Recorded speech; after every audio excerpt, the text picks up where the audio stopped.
Welcome to the next part of our exploration of the flames in Elden Ring. Last time I talked about the frenzied flame, and for this video, we're going to explore the Flame of Ruin, also known as the Giant's Flame. The very flame that is prophesied to burn the Erd Tree. But like before, let's start with the basics and answer the question, what is the Flame of Ruin? The Flame of Ruin is anathema to the Erd Tree. As such, information about the flame is forbidden by the Golden Order. Due to this, it is spoken in hushed tones. But prophets who look into the faith of the Order would sometimes glimpse the Flame of Ruin deep within the future of the Erd Tree. This would lead to an ominous prophecy regarding the First Cardinal Sin. However, the prophets could not speak of this forbidden knowledge, and should they speak about it, all they would receive is banishment. But what is it that they glimpse in the Order that would warrant such banishment? What is the First Cardinal Sin? Well, they would glimpse a prophecy of the future, a vision of a maiden ablaze, kindling the forge of the giants, which kept the Flame of Ruin. And looking above, the leaves of the Erd Tree would be set ablaze. The Flame of Ruin may be one or even the only thing within the lands between capable of burning the Erd Tree. Fun fact, if you start the game as a prophet, Catch Flame would be one of the spells you start with, and you yourself may have glimpsed the First Cardinal Sin within your prophecies. But who could create such a power that would defy the Erd Tree?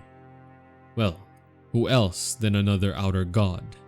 Legends speak of a fell god from whom the fire giants had borrowed power from.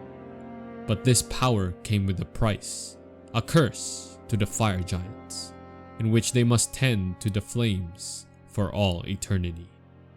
It is also said that their hair turned red due to this curse, and the appearance of this fell god was a malformed one-eyed deity and is believed to be evil. But of course, this alignment is a perspective of the Golden Order. As such, it is tainted by bias. It is also said that this god was slain by Queen Marika herself at the end of the war with the giants.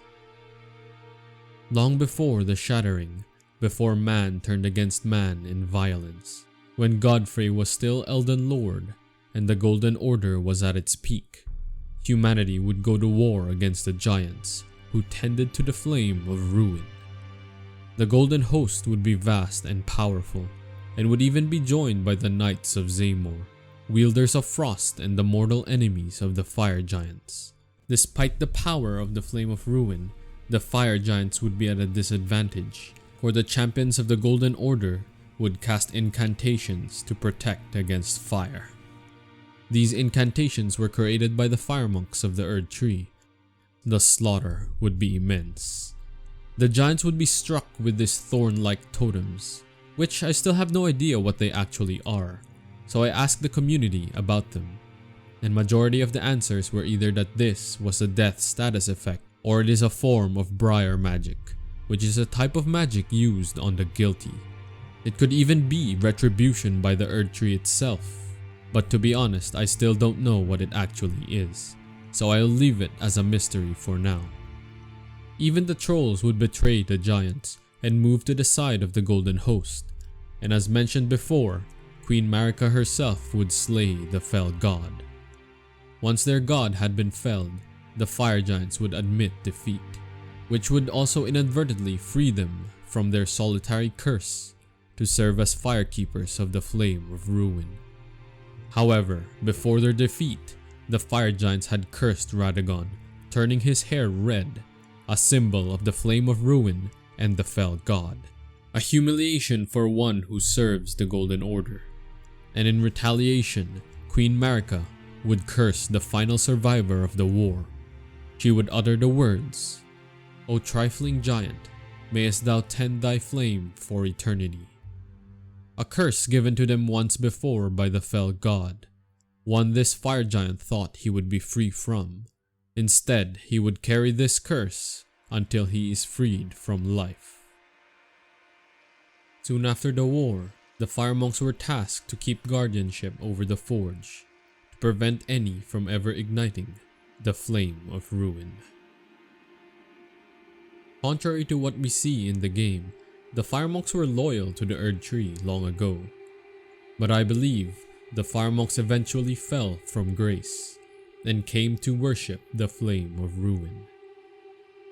Before they went down the path of fire, they created spells to protect against it, which were used during the war with the giants. But when the fire monks were tasked with guardianship over the flame, they would look into its gaze. Its fire would beguile those who would look within, and they would commit heresy in secret. Arghanthi, the chief guardian of the flame, would come upon an incantation that draws directly from the power of the flame of ruin, a spell that contains fragments of the fell god still within. He would even come to cast the Burn O Flame incantation, which directly draws power from the fire giants. Then he would brandish the one-eyed shield, which would depict the malformed one-eyed fell god of the fire giants. Soon, their order would devolve into exiled worshippers, and the fire monks themselves would wear on their chest armor the grotesque face of the god of the flame. There would even be tarnished who would join the fire monks, and they would be known as flame guardians.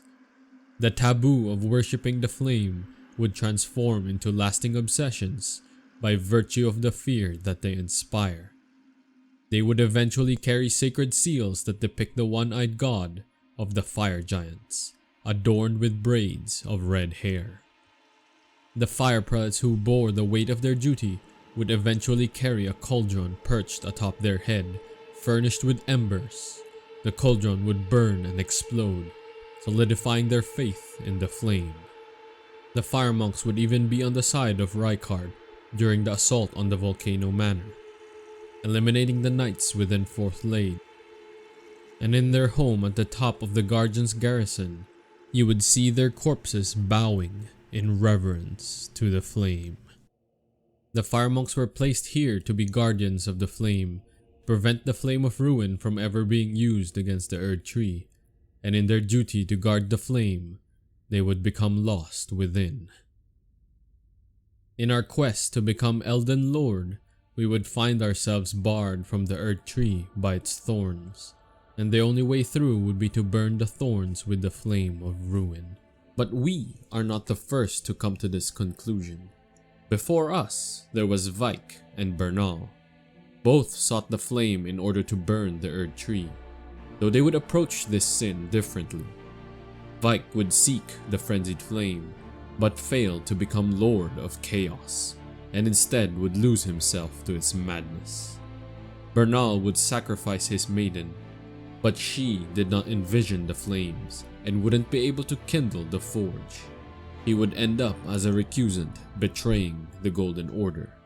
But you, tarnished, destined to be Lord, are assisted by the kindling maiden herself.